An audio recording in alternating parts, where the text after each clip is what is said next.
everyone, welcome to What the Flicks reviews of Fear the Walking Dead. I'm Kim, this is Alonso Duralde and John Iadarola.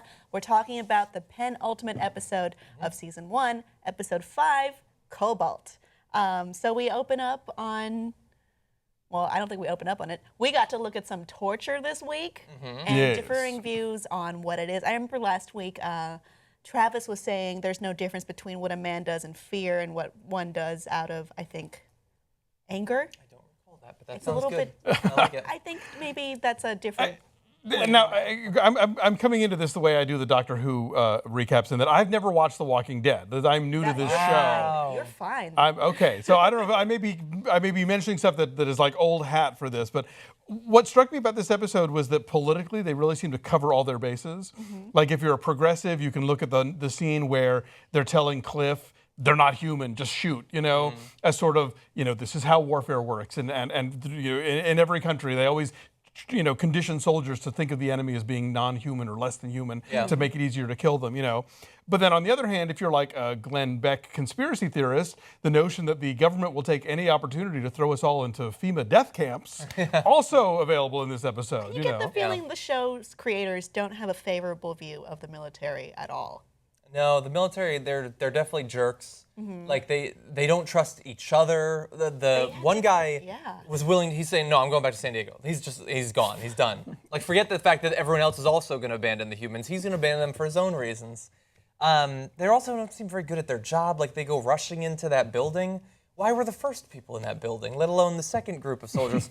It just doesn't make a lot of sense to me. So yeah, I don't think that they like the military, and the fact that the military is not only going to abandon them, but for some reason is going to kill the few remaining non-zombies. Oh, do you mean why would they even do that? Operation Cobalt? Yeah. Or yeah, as they leave, they're just going to gun down everybody. Because if they die, they're going to become, but then if they kill...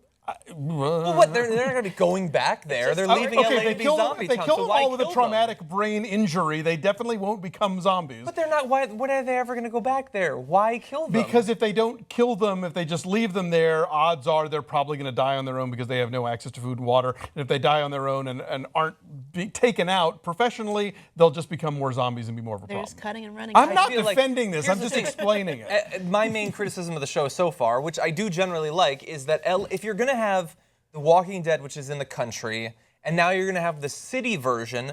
One interesting consequence of it being set in the city during the zombie apocalypse is that there should be literally millions of zombies marching around, but there are not. So them being worried about 80, 120 more humans turning into zombies is just nonsensical. Where are they? Orange County? Have we established what part of LA this is? They've been driving to downtown. In East LA. Oh, okay. Like Baldwin Hills, maybe around I think there. they don't have the budget to show gigantic packs of zombies. Well, and they'd rather rattle a door a little bit. We're not really clear on how contained this is or not, because we have the foresight of watching The Walking Dead and knowing it's everywhere. Yeah. I don't understand how they view this as, because it seems like, oh, we have to do this for the good of everyone. Like the woman said, you want to save 6, I want to save 600,000. I'm not really sure how they understand this works yet, or how we're to understand this works yet. So maybe millions of people fled LA? Maybe those rich people left, and the kids got to smash their house. Right, true. Well, it's funny because we Bibbs and I are also doing The Strain, and there's a very similar thing, like a horrible outbreak, and containment areas and zones and fences in the military and yada yada yada. And he said it basically boils down to fascism is quicker. In situations like this, that's your go-to, because that's just it. Say what you want about it. It's ruthlessly efficient, and that seems to be the path that this show is taking as well, where even Madison is kind of like, yeah, well, I mean, torture's bad and all, but do what you got to do. She didn't mind. Well, I mean, the way we have a complicated view on torture too, because Daniel, I guess we're seeing why he was so cold at the outbreak of all of this, mass hysteria and killing, because he was on the side of he switched sides to his oppressors during this war in the past, which scares his daughter a lot. And then we think like, oh, this is violent and scary, but they would have never known if he hadn't tortured that man what's going on with Operation Cobalt. Yeah, although the guy said, I'll tell you everything you want to know. He gave up instantly. And then Daniel says, I know you will. I guess implying I'm still going to torture you, and then I know that you will. Right. But he seemed like he was going to give him the information anyway. Another example of the military not being good at their job. Yeah. Also, yeah, that's totally true. I found the torture to be a little bit, after, you see the knives and I didn't think so. I thought it was incredibly I thought it was light. horrifying. I mean, granted, this isn't HBO, but they were like showing all the knives and stuff, so he cut his arm. You're more used to Ramsay Bolton. Yeah. It's a matter of, I think it's a very effective method where you make the audience fill in the blanks. You show them just enough to be suggestive, and then your brain kicks into, filling in that gap, and you're like, oh my God, that's horrible. But they haven't had to show you any of that. I feel like it was edited a little bit oddly, too, in that after you see the arm and stuff, then later on, Travis is coming back. The mayor? Yeah. That's Travis. Yeah, Travis is coming back, and then you see Daniel walk up, and he has to wash his hands, and he's talking about it like the job is done. And then everybody's like freaking out, and then they go and they look, and they're freaking out. And the guy's in the same exact state he was before. Like, we're led to believe he's been killed. He actually died during the torture. The guy still just has a fucking messed up forearm. Well, maybe we have a different point of view because we've seen The Walking Dead, and it's like we're used to horrible things just all the time. Also, that's true. The camera doesn't show you his penis. They might have cut off his penis. Just a theory. I don't know. No. Well, I know every possible, dad yeah. wants to protect his daughter, right? Morophilia. Ouch. Meanwhile, in the containment facility, we have Junkie Son being bargained for by Strand. dude who was on the Big Gay Sketch Show and in The Butler, whose name I can't remember. I don't understand his deal, but I find him very he was intriguing. interesting. Well, yeah, they're clearly setting us up for like this guy contains multitudes and has some interesting dark places he's going to take us to later. We're not telling you yet what it is, but obviously he's up to something. Yeah. I did like him. I liked that we finally saw inside the facility. Obviously, we'd been speculating about that for like 2 episodes now. And I think we were largely accurate about what it actually represented. They were actually providing the medical care, although there's the possibility that some experimentation is going on. They're very quick to kill people. Like they were going to kill, the druggie. If they turn, I guess, but somebody having a couple degree fever doesn't seem like you should instantly kill him. You're right. I mean, after they die, I would have killed them faster. They always stall, just instantly poke them in the forehead. I liked their method With the of doing Anton it. Chigurh thing. Exactly, that was instantly what I thought of too. Yeah. So I like that. I don't know. I mean, the fact that they're really ramping up the military end of the conspiracy, but that the facility really wasn't as bad as it was made out to be. I don't know that we've seen all of it yet. Oh, you think there might be some other corners that they haven't taken us to yet, where something truly disgusting is going on and we don't know yet. They did seem to know a lot about how long it takes people to turn. Maybe they were killing people to then see how long it takes them to turn. Sure, yeah. I mean, as you said, there's a hint of some experimentation going on. There might be even more really kind of just like gnarly shit going on in a hidden corner somewhere. And clearly corruption. I mean, we see the guy giving cufflinks or something. Well, do you think he needs to be killed or do you not? Because if you do, then the cufflinks should not be enough to stop you. You're not going to need cufflinks in this world. Or maybe... Who needs the watch, honestly? It's not necessary anymore. Yeah. We see a lot of this through Travis's eyes. His inability to shoot the woman from, the walker, from the zombie... Kimberly. She has a name. Kimberly. Name. From the donut shop and being told, like, oh, you think we're murderers, and him watching all this stuff and hearing over the radio what's going on. Are we going to watch him turn kind of like how we watched Rick Grimes turn from, the good man who just wants to be altruistic and help everyone to, I got to save my family, Maybe. I mean, he kind of has to long term, but like already we can see him and Madison sort of growing apart as Madison's already willing to allow the torture and everything. There's some friction but the torture there. Worked. I'm bothered by that too. Just as a lib, I don't like when they give portrayals of torture on TV and make it seem like it actually accomplishes the goals that Dick Cheney says it does. Right. We know from CIA, the investigations of CIA, it does not actually produce good intelligence. No, you're right. So I feel like I'm watching 24 again.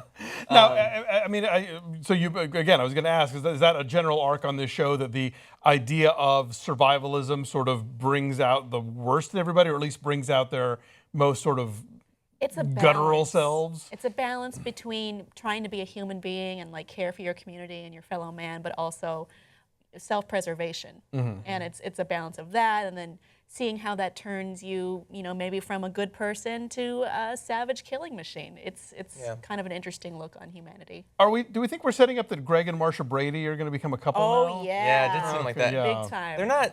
They're not anything to each other right now, right? They're not. They have totally two different sets of parents, so they're step siblings. Okay. They're not. Madison and Travis aren't married though, are they?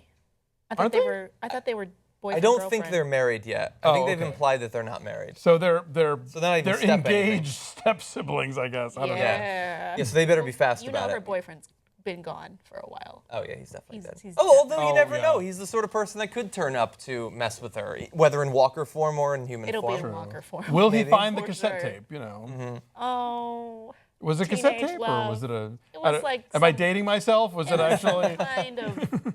Was it one of token those of greeting cards you affection. talk into? I don't know. For sure.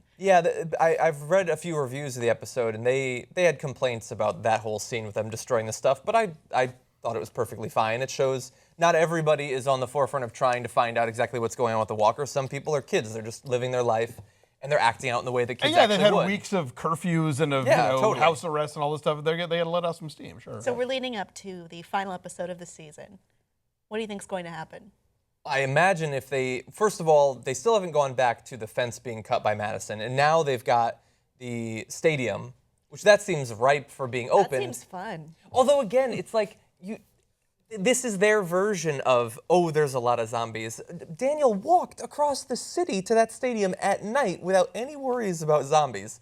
Very weird apocalypse that John, you've got you're going very on. caught up in the I understand logic that. of the zombie apocalypse. But okay, so now theoretically, if that gets opened up, then there will be thousands of zombies, maybe Yep. tens of thousands It'll be of zombies. like So that would change when everything. the Hollywood Bowl lets out and all the streets get filled. Yeah. It'll be that level. well, the same. there's also whoever's in that house with the reflecting signals. I thought they were dead now. Did they go? There was the gunshots at the end of the the end? previous episode. Travis is watching at night and he sees gunshots ringing out at that place. Oh, okay. We don't know who died Maybe there. Maybe the they military were died. Killed. Maybe we'll see someone from that. Yeah, maybe. I mean, that kind of sucks as a loose end to just leave, but maybe we'll see more from that. And also, the show began with the notion that they were going to try and run off to the desert or to somewhere else. Do we think? I mean, does Cobalt mean they have to stay put, They or have did they to have to get the move. hell out, or what? They have to get the hell out of I wherever predict they they're are. staying. In Really? LA anyway. I don't think they're going to the desert. I Because think then it that would be too much like the other one. it would be too much, I think, yeah. How do they keep this from turning into The Walking Dead and keep it its own arc and its own If different kind of? if it's more focused on a long-term strategy to curing the plague or something like that, that would differentiate it. There's been very little of that in The Walking Dead. Yeah. Or the idea of some sort of bureaucratic enclave fortress, but I mean they did that with there was a whole prison season, and they had to leave. Sort right? of, yeah. So I don't know. It's already different in that there is some government and some military. Maybe they'll end up with more military or more government. I don't know.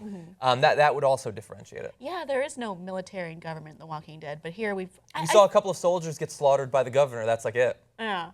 I don't know. I don't know if we're going to see the military for that much longer. It seems like they're kind of probably building gonna to leave. an end, Yeah. you know? That's or possible. a mass killing. I don't know. I don't know what's going to happen. And also, where are they fleeing to? That might be There's an element of nowhere the to show as go. well. Camp Pendleton. I don't know. They might have some underground bunker or something. You know, That'd be cool. Yeah. You know, that's I would watch that show. the fact that we care means the show's working. Yeah, and as much as I'm criticizing it, I am enjoying it. It's entertaining. It just some of the stuff seems nonsensical. Well, my main complaint was that it was moving too slowly.